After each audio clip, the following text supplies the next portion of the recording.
The median white family in America has nearly 6 times the wealth of the median black family. According to the Federal Reserve, the typical white household holds around $285,000 in net worth. The typical black household? About $45,000. That's not just a gap. That's a canyon. And here's what makes it heavier. This gap didn't happen by accident. It was engineered through policy, from redlining to GI Bill exclusions to lending discrimination. But here's the thing. The same math that built this divide, compound interest, asset ownership, leverage, can be used to close it. This isn't about blame. It's about tools. Today, I'm walking you through 7 money rules middle-class families of color were never taught, and how to use them to build real, generational wealth. Hey, I'm Brian. I spend way too much time thinking about wealth gaps, compounding math, and why some families seem to get ahead no matter what, while others work twice as hard and barely move the needle. Let's zoom out. Data from the Brookings Institution shows the racial wealth gap has actually widened in recent years by over $240,000 between the median white and black household since 2019. That's not a crack in the system. That's a structural fracture. The Federal Reserve also reports that only about 39% of black families own stocks, compared to roughly 66% of white families. That matters because the stock market has been one of the primary engines of wealth creation over the last 40 years. No stocks, no compounding.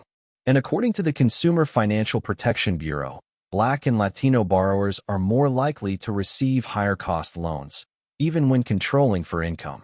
Higher interest means more money flowing out instead of staying in your household. That should make you angry. But I don't want you stuck in anger. I want you focused. Because here's the shift. Wealth isn't just about income. It's about assets minus liabilities. That's net worth. And net worth grows predictably when you control 3 levers: spending, investing, and ownership. Compound interest, which simply means earning returns on top of your returns, doesn't care about race. It's math. Cold. Consistent. Unemotional. If you invest $500 a month at a 7% average annual return, that becomes over $600,000 in 30 years. That's the same math institutions have been using for generations. The rules weren't passed down equally, but you can learn them now. Let's break down the 7. Step 1. Audit every dollar for 90 days. Before you invest, before you buy property, before you talk about legacy, you need clarity. According to the Federal Reserve, Black and Latino households are significantly more likely to rely on alternative financial services, things like check cashing stores and payday lenders, which can charge the equivalent of 200% plus annual interest. That's not a budgeting problem. That's a system extracting from you. But here's the part you control. For the next 90 days, track every dollar, every swipe, every subscription, it's just $12. Use a free app like Mint Alternative Rocket Money, or even a simple spreadsheet. The tool doesn't matter. Awareness does. Because small leaks compound. If you're losing $150 a month to unused subscriptions, overdraft fees, and impulse spending, that's $1,800 a year. Invest $1,800 annually at 7% for 30 years. That becomes roughly $170,000. Read that again. That's not coffee money. That's retirement money. Now let's talk about something real. Many middle-class families of color carry invisible financial obligations, helping parents with rent, sending money to relatives, covering emergencies for siblings. That's cultural. That's love. But it can quietly drain your growth. Instead of pretending that pressure doesn't exist, cap it. Create a giving fund at 5% of your income. If you make $70,000 a year, that's $3,500 annually, about $290 a month. When that fund is empty, it's empty. No guilt, no resentment, just structure. You can't build generational wealth if you're financially bleeding in silence. Clarity is power, and this step alone will change how you see money. Step 2. Build 3 to 6 months of expenses in cash. Here's the stat that should keep you up at night. The Federal Reserve reports that 52% of Black adults say they would struggle to cover a $400 emergency expense. $400. That's a car repair, a medical bill, A broken appliance. Without cash reserves, every emergency becomes debt, and debt charges interest, and interest compounds against you. So we flip it. Start with a $1,000 starter fund. Then work toward 3 to 6 months of essential expenses, not lifestyle expenses. Essentials. If your monthly necessities are $2,500, your full emergency fund target is between $7,500 and $15,000. Keep this money in a high-yield savings account earning 4 to 5% annual percentage yield. APY just means the real yearly return, including compounding.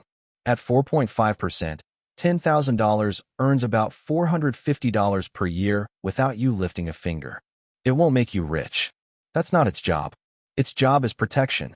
Because when layoffs happen, and data from the Bureau of Labor Statistics consistently shows Black workers experience higher unemployment rates, you don't want panic making your decisions. You want options.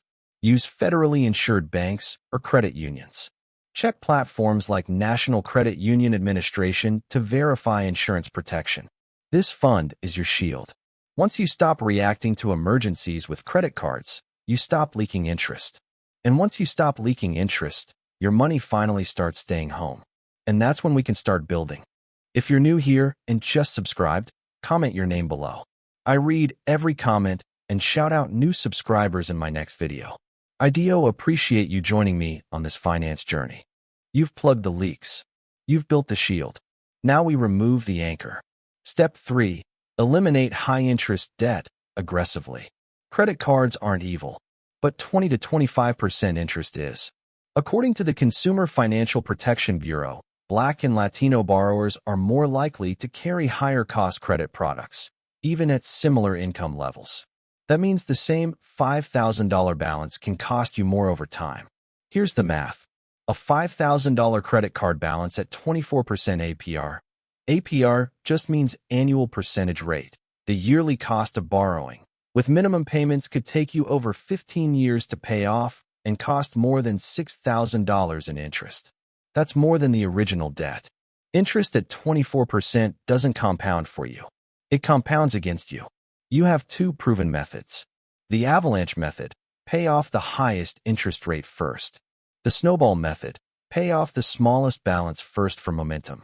If you have $2,000 at 25%, $5,000 at 22%, $8,000 at 18%, the avalanche says attack the 25% first.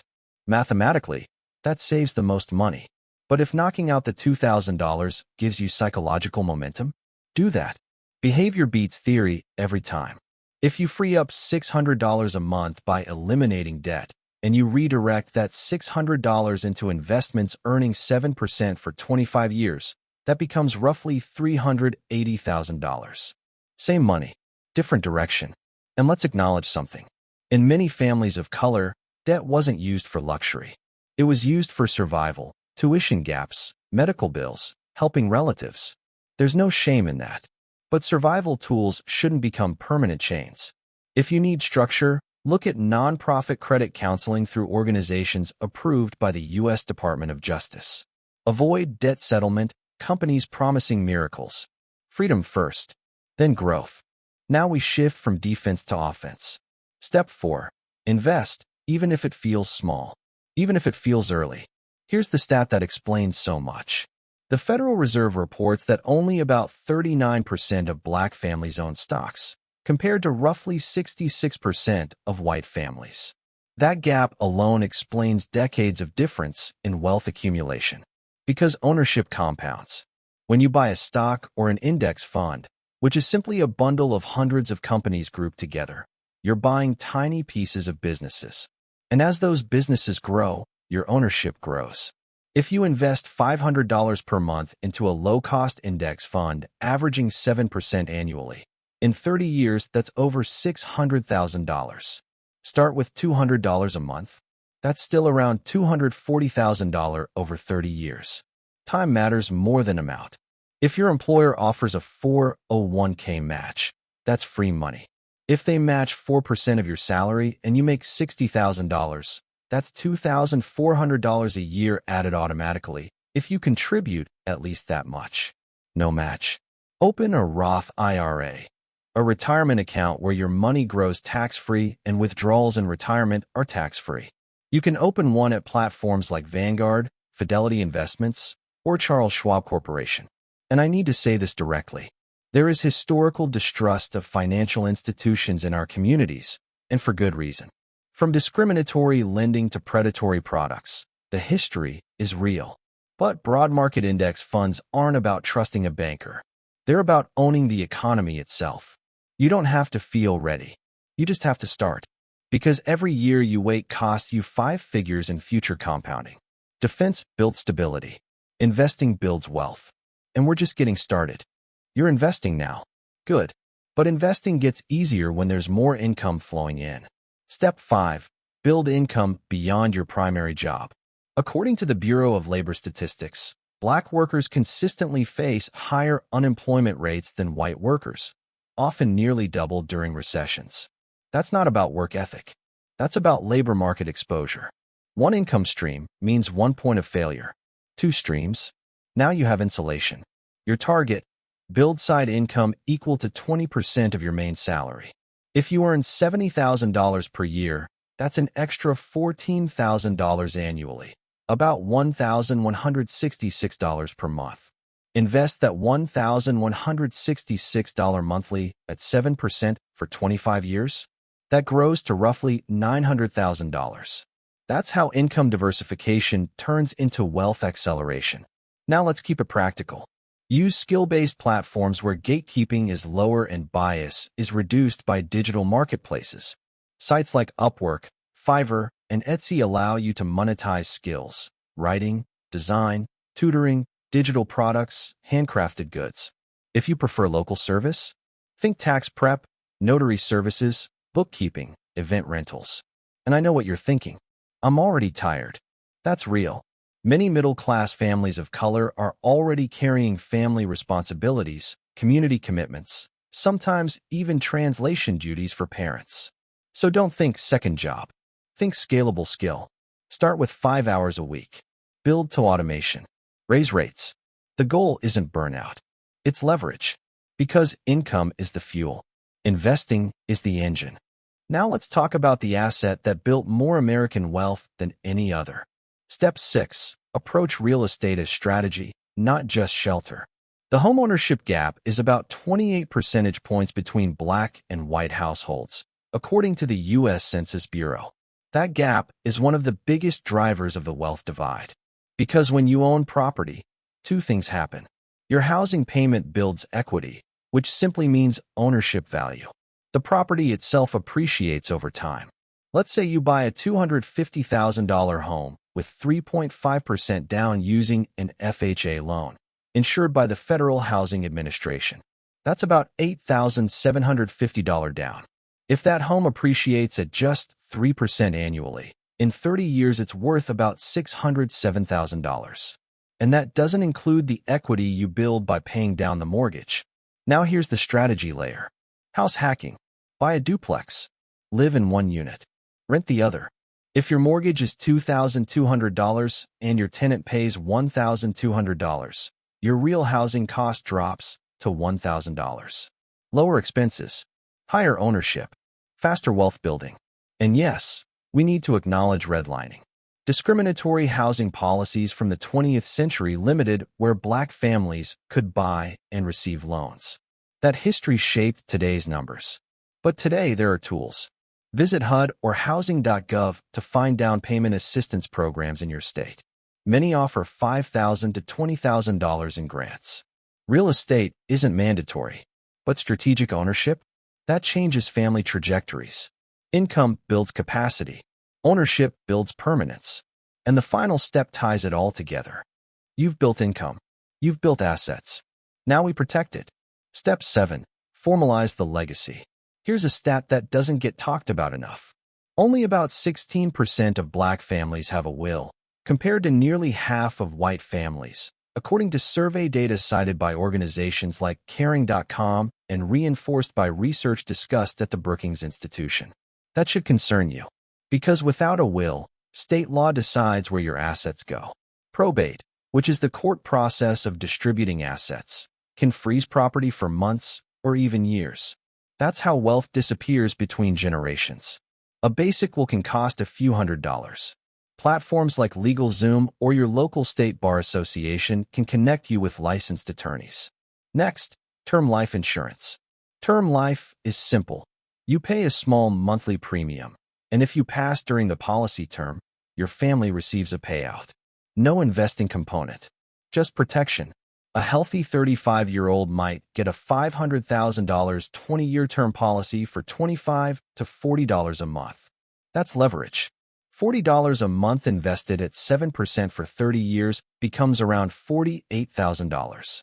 But if that same $40 protects a $500,000 payout during your highest earning years, that's risk management. Finally, education. A 529 plan, named after Section 529 of the tax code, is a tax-advantaged college savings account. Earnings grow tax-free if used for qualified education expenses. Open one through your state or compare plans at savingforcollege.com. If you invest $200 per month from birth at 7%, in 18 years that becomes about $77,000. That can mean your child graduates with opportunity instead of debt. And I need to acknowledge something. In many families of color, talking about death feels uncomfortable. Estate planning can feel morbid or even arrogant, like, we don't have enough to need that. But this isn't about death. It's about control. It's about making sure the sacrifices you make don't evaporate. Because wealth isn't just what you build. It's what you pass on intact. Let's stack this up. Imagine a family starting with a net worth of $50,000. They audit their spending and redirect $300 per month into investments. They eliminate high-interest debt and free up $600 per month. They build a side income stream generating $1,000 per month and invest half. They buy a modest home that appreciates steadily. They consistently invest through retirement accounts earning an average 7% annually. That's roughly $1,400 per month invested. At 7% for 30 years, that's about $1.7 million in investment accounts alone. Add home equity growth, potentially another $400,000 to $600,000 depending on the market. Now you're looking at a household crossing $2 million in net worth over a working lifetime. Not through lottery wins, not through viral business exits, through disciplined application of math. The same math that built generational wealth for other communities. Systemic racism is real. Historical exclusion is real. Those forces shaped the starting line. But compound growth is also real.